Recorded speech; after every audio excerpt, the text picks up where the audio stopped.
Hello to my beautiful collectives out there. Welcome to my channel, Astro Cheryl.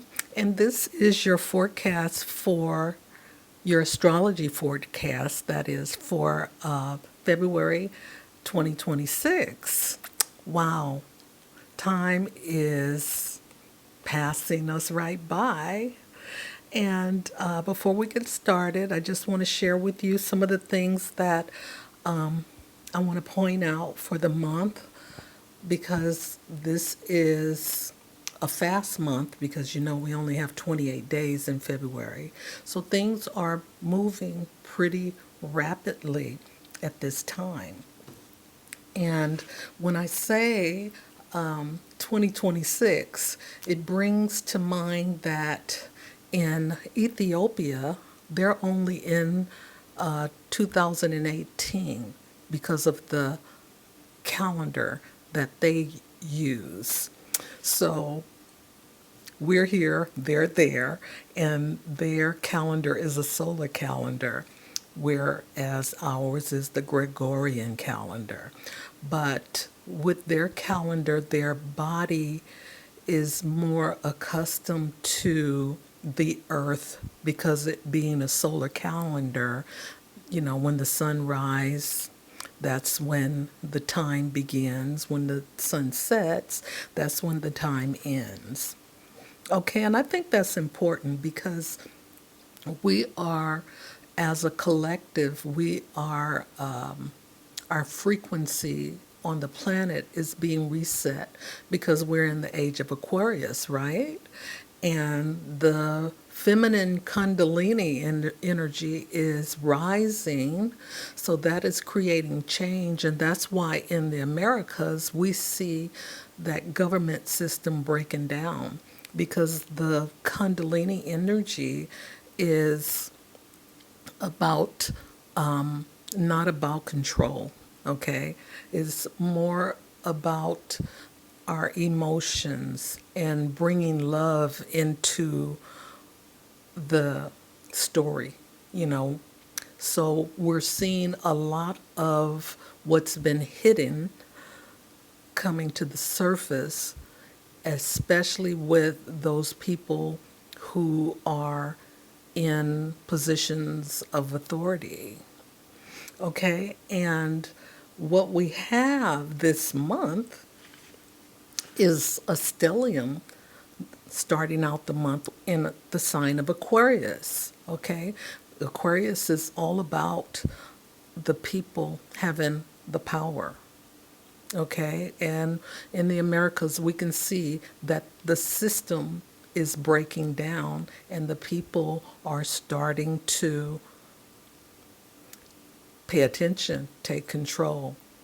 Okay, so we have, Mercury in Aquarius right now, Venus in Aquarius right now, the Sun in Aquarius right now.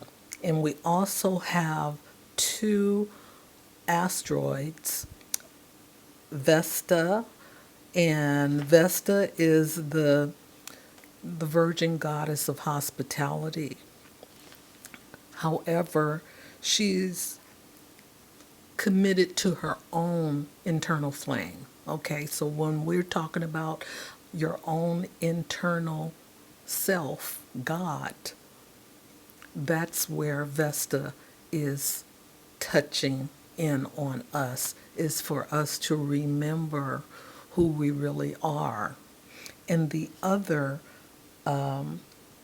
asteroid is Astrea, and she is about justice, okay? And this is what we're looking at right now at this moment in time. We're looking at how that feminine energy is rising.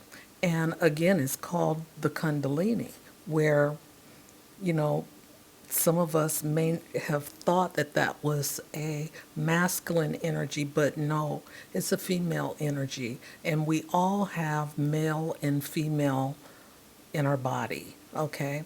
We are dual energies. So she's raising the vibration, and it is up to us as individuals whether or not you want to change your frequency, okay? Because either you in or it's going to go without you. Okay, and let's see what else did I want to say. We also have Pluto in Aquarius, okay? So big changes, transformation energy here. Then we have this full moon in Leo, which is about the heart, you know, thinking, not thinking with your mind, but with your heart, okay? And this is in opposition to this stellium in Aquarius. However, with the full moon, we're talking about releasing things that no longer serve us. So it's a time where we have to get to the point where we have to start shining, okay? This is our time to shine as individuals. So wherever it is in your, what is it, your inner child, where you feel or was taught that you're not enough, you are enough. And you have to change that concept of who you are, because this is about growth. And whether we like it or not, we're going to have to accept where we're headed. Okay? So, with that being said, I'm going to just discuss a few other things that's happening this month. We have Uranus turning direct in in Taurus, okay? And then we have Mercury moving out of that stellium into Pisces on the 6th. Venus moves out of that stellium and moves into Pisces on the 10th. Saturn, this is the big deal. Saturn moves into Aries on the 13th, okay? And that is where Saturn will stay there for the next 2 years. And that's where we have Neptune, and they will conjunct. Okay, we also have there is so much packed energy here. We have the solar eclipse happening in Aquarius, and that's going to be on the 17th. And we also have the lunar new year happening as well, moving out of the snake energy, Kundalini, and into the fire horse. So we have lots of fast paced energy happening this month. So things are going to be moving rapidly, suddenly, shockingly, because we have Uranus moving direct. Okay, and let's see if there's anything else I want to share with you. On the 20th, Saturn conjuncts Neptune in Aries at 0 degrees. Now, this is like a super duper manifesting energy. So, whatever it is that you feel, because it's your emotions that is going to dictate to how your manifestations show up for you in your life. So use your feelings wisely. We also have Mercury turning retrograde in Pisces on the 26th. And the last thing, we'll have Mars in Aquarius squaring Uranus in Taurus on the 27th. Okay, so take a breather. You know, you got to settle in and try not to be reactive, because this passionate, fiery energy is here for us this month. But we need to move with intention and consciously. Okay, so I'll see you on the other side. Hello to my beautiful Libra rising collectives. Welcome to my channel, Astro, and this is your monthly forecast for February 2026. And there is so much to unpack here. So I put in an intro video giving you the highlights and some of the gold nuggets that you won't find here. So we're going to start right out with your forecast, okay? Starting with February the 1st, which is a full moon in the sign of Leo. And this is happening in your 11th house of large organizations, group memberships, friend groups, and your hopes and wishes. Okay? And during this full moon, you can expect heightened feelings of recognition or validation from peers, urging you to shine authentically within your communities. Okay, so it's the time for you to shine. That is a Leo is the star. You are the center of your universe. And you just need to, you know, love yourself more, get out of your head, and be more in your heart. Be heart driven now. This is that time. Okay, you may crave leadership in groups or feel a surge of generosity towards friends. Joy and happiness from shared visions or social events can peak, fostering bonds that feel like soul family, which is great for you here. But just remember that let go of the feeling that you are not enough, because you are enough, and heal that part of your inner child and continue to love yourself more and and have that playfulness that you do when Leo shows up.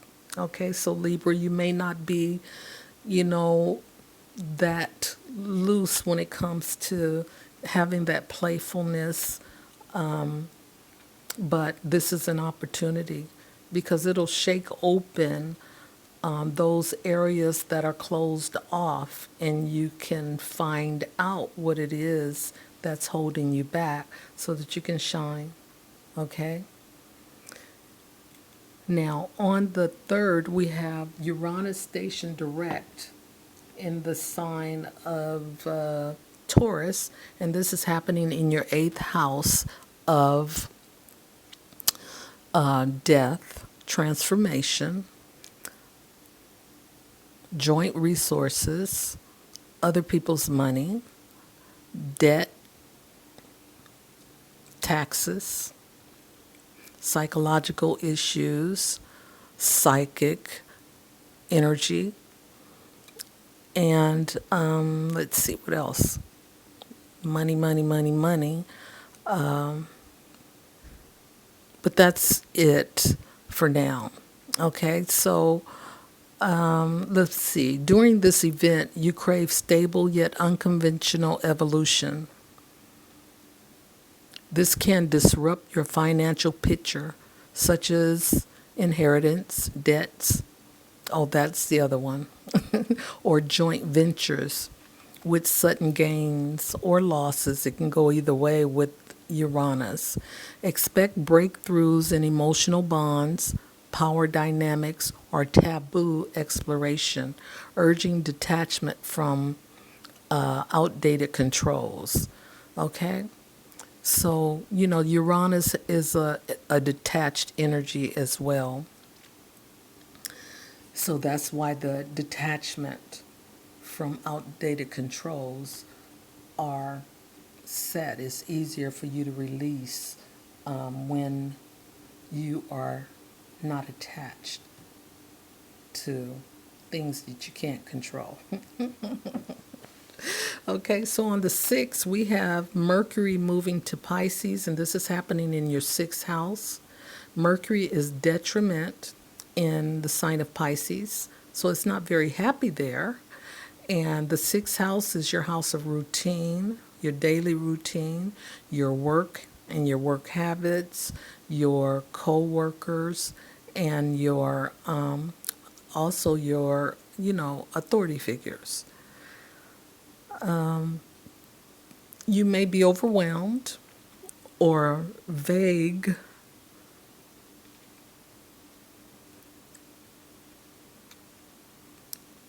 to understand the task at hand. Okay? So, whatever is happening in your workplace, you might be, might have some fogginess about it, about under or overstanding it.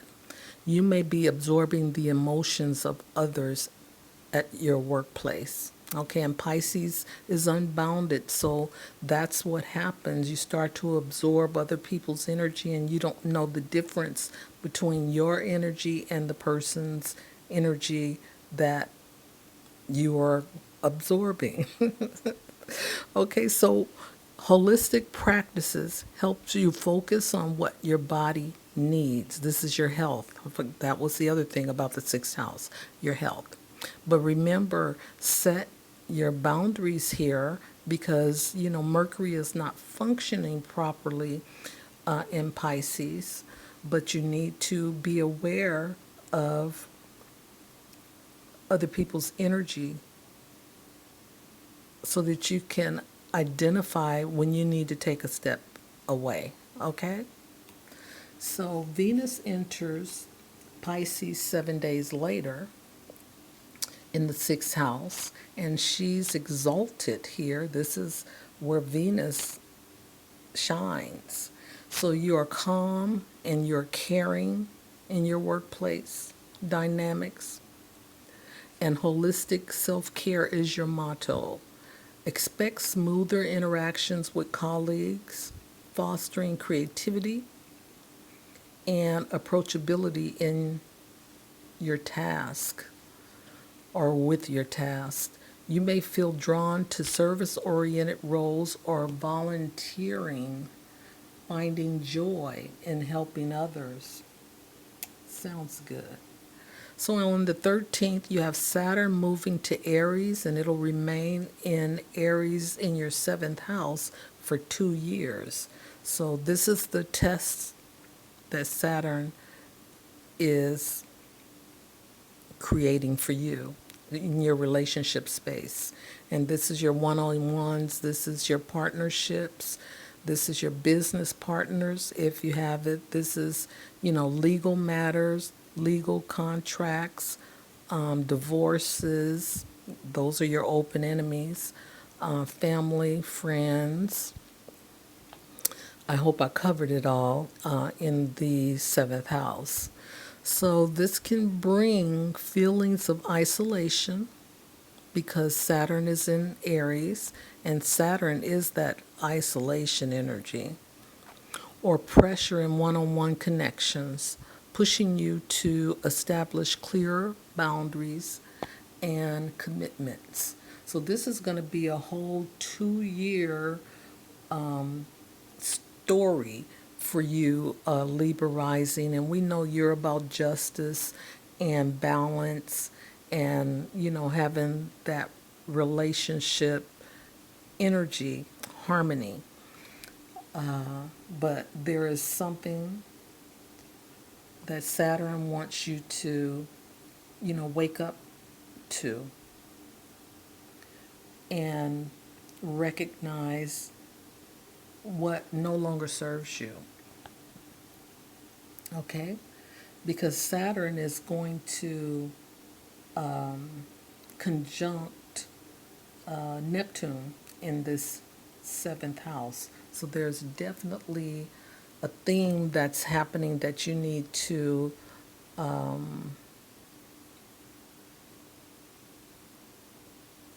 confront or correct going forward.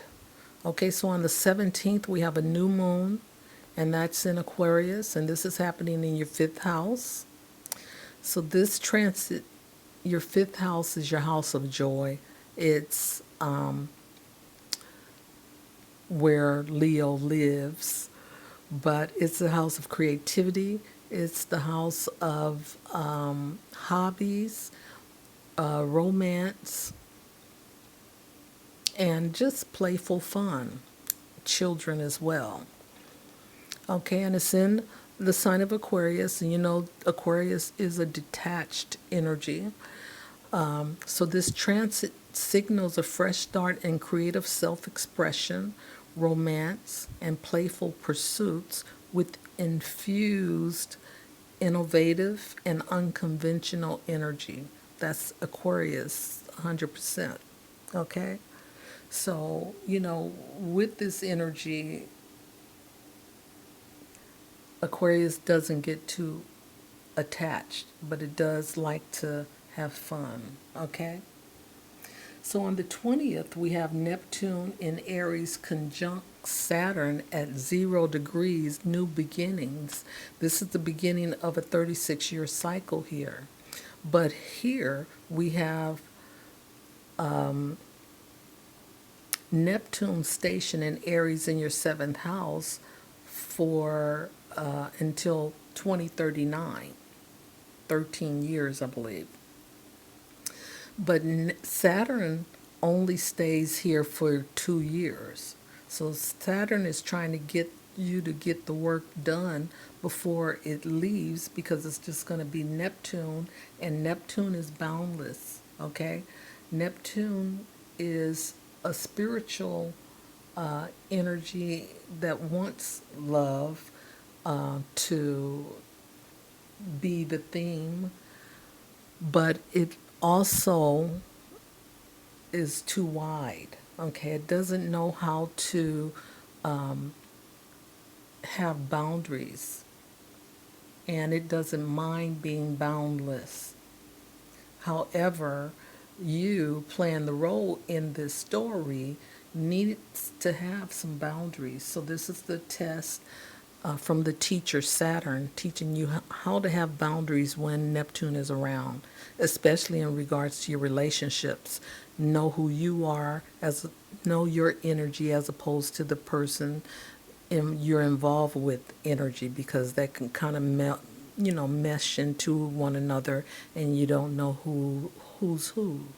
So this is, a big deal here in your seventh house. So expect tests of fidelity, confrontation with unsustainable dynamics. And this is also a push towards your mutual intimacy, okay? So this is like some hard-lining Saturn energy, wanting you to ground in and and you know, what am I trying to say? It's about being truth, being trustworthy, and uh, and stable in your relationships. You don't want to have that, you know, those flings here and there. You want to be in a solid, monogamous relationship that is, balanced, fair, loving, and giving. Okay? So on the 26th, we have Mercury retrograde in Pisces in your sixth house again. Expect miscommunications or delays at work, like revisiting unfinished tasks or clarifying instructions with colleagues. Okay, so it's in retrograde, so it is a time to revisit, review, okay, things. And, this retrograde is like 6 weeks, and then it'll station direct. So on the 27th, we have Mars in Aquarius, square Uranus in Taurus. And this is happening in your fifth house of creativity and your eighth house of death. Okay, expect sudden urges to redefine your relationships or finances via eccentric actions. Your stability with deep bonds, finances, or psychological depth with unexpected shifts is disrupted. Okay? And the disruption comes from Uranus. So just know that with the eighth house, that is joy, finances, so that has to do with a relationship. Your fifth house is about romantic relationships as well. So there's something that is going to be shaken up here. And this is all about growth, okay? So Libra rising, this is your forecast for February 2026. And until next time, bye for now.